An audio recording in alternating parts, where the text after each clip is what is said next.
सवाल ये उठता है कि अगर पप्पू यादव कांग्रेस के लिए इतने इंपॉर्टेंट हो गए तब तो प्लान बी कांग्रेस अख्तियार कर सकती है। लेकिन सवाल ये उठ रहा है कि पप्पू यादव की स्थिति कहीं कीर्ति आजाद वाली तो नहीं हो जाएगी।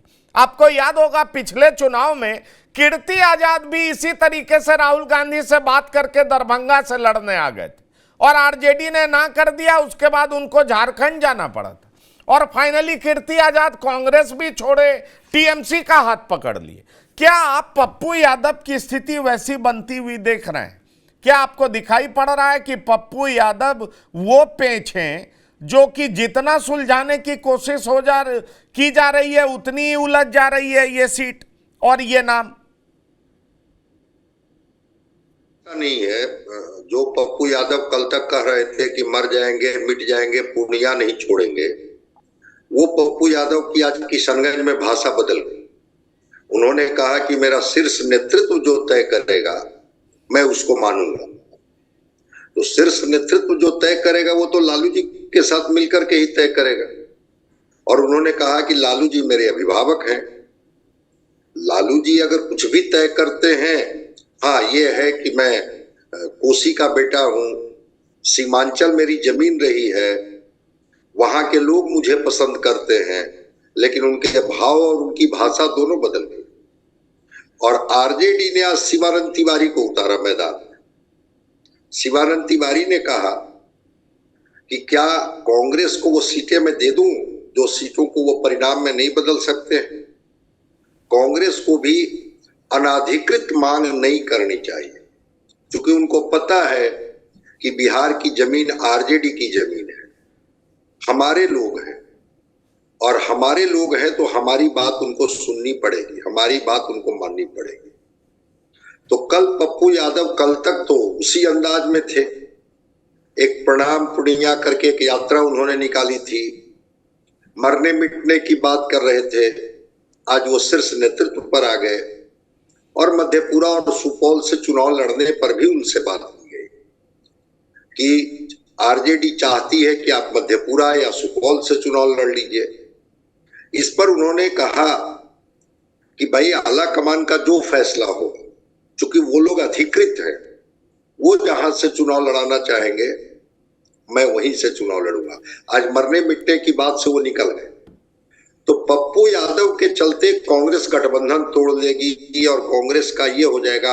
हाँ एक बात जरूर है जो सरोज जी बोल रहे थे कि परसों तक जो कांग्रेस बैकफुट पर थी, कल से कांग्रेस का रुख बदल गया।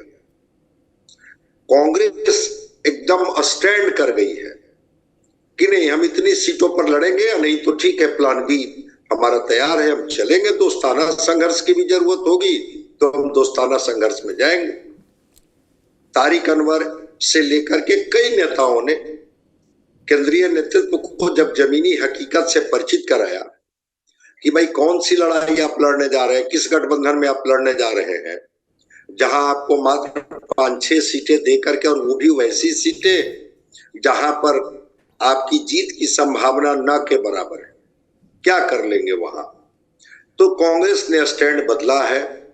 कांग्रेस अपने तरीके से अब चीजों को डील करने की कोशिश की और 27 फरवरी को जो मेरी जानकारी है कि लालू प्रसाद जी की जो पोती है कात्यायनी, उसका बर्थडे है, 1 साल की वो हो जाएगी। तो कल बर्थडे तो एक पार्ट है, लेकिन इसी बहाने शीर्ष नेतृत्व से बात भी करेंगे लालू प्रसाद जी और तेजस्वी जी। अब वो 8 सीट कांग्रेस को देंगे, 10 सीट देंगे, 9 सीट देंगे, 6 सीट देंगे, वो तो मुझे नहीं पता है। लेकिन कल से कांग्रेस का रुख बदल गया है। और आपको याद होगा कि पिछली बार 2019 में भी जब राहुल गांधी अड़ गए थे तो आरजेडी को थोड़ा सा समझौता करना पड़ा था, थोड़ा फ्लेक्सिबल होना पड़ा था।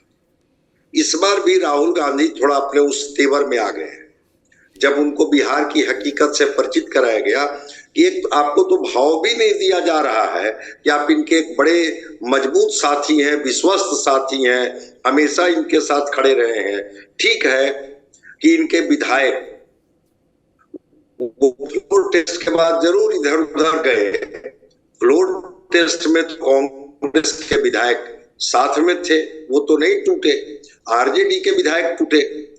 ये बात भी इनको बताई जा रही है कांग्रेस को, इतने भरोसे के साथ आपने एमएलसी हमको नहीं दिया। लोकसभा में भी आप कह रहे हैं कि कटिहार हम नहीं लड़ेंगे, पूर्णिया हम नहीं लड़ेंगे, औरंगाबाद की सीट आपको, औरंगाबाद से भी थोड़ा खबरें आनी शुरू हो गई है, निखिल कुमार का बयान आना शुरू हो गया, वो बोलने लगे कि क्या कांग्रेस इस तरह से क्या मांग रही है। नहीं मांगने तो, से थोड़े लेकिन मिलता है तो आरजेडी के सामने भी तो बड़ी चुनौती है ना। आरजेडी के सामने बड़ी चुनौती यह है कि रुपौली की विधायक बीमा भारती को उन्होंने पार्टी में शामिल कराया है। पार्टी में शामिल कराने का मतलब ये तो होता है कि आखिरकार उनको कुछ सौंपेंगे, देंगे। ये तो कोई सत्ता में तो है नहीं कि उनको मंत्री बना देंगे। तो सवाल ये उठता है कि सवाल ये नहीं, मैं वही, और दूसरी बड़ी बात मैं आपसे ये पूछना चाह रहा हूं कि आप कटिहार से अशफाक करीम को लड़ाने की बात कही जा रही है, वो पार्टी के फाइनेंसर कहे जाते हैं। तो ऐसे में जब स्थिति ये है तो आखिरकार होगा क्या? बड़ी बात यह है किस तरीके से आरजेडी भी इन सीटों पर कंप्रोमाइज कर सकती है। सुदीप, सवाल यह भी उठ रहा है कि आरजेडी कैसे कंप्रोमाइज करेगी। भाई अशफाक करीम इनके फाइनेंसर हैं, तो वो फाइनेंसर को ये किस माध्यम से भेजते थे पार्लियामेंट में? राज्यसभा के माध्यम से। ठीक है, राज्यसभा की सीट इस बार इनको नहीं दी गई, किसी और को दी गई, तो अशफाक करीम को कहीं और से ऑबलाइज कर सकते, लेकिन कांग्रेस गठबंधन के साथी हैं। तारिक अनवर कटिहार से है, एक नेशनल चेहरा है। अब तारिक अनवर को किनारे लगा दीजिएगा, निखिल बाबू को किनारे लगा दीजिएगा, पप्पू यादव को किनारे लगा दीजिएगा, मीरा कुमार स्वास्थ्य कारणों से कह रही है कि हम लड़ेंगे नहीं सासाराम से, सुनते हैं कि काराकाट के लिए अभी भी अड़ी हुई है कि हमारे बेटे को चुनाव लड़ाइए। तो जो स्थापित चेहरे हैं कांग्रेस के, उन सारे चेहरे को कहिएगा कि नहीं वहां तो हमारा उम्मीदवार है और हमारी पार्टी ऐसे उनसे मजबूत होती है, उस कैंडिडेट को तो हम दांव पर नहीं लगा सकते हैं।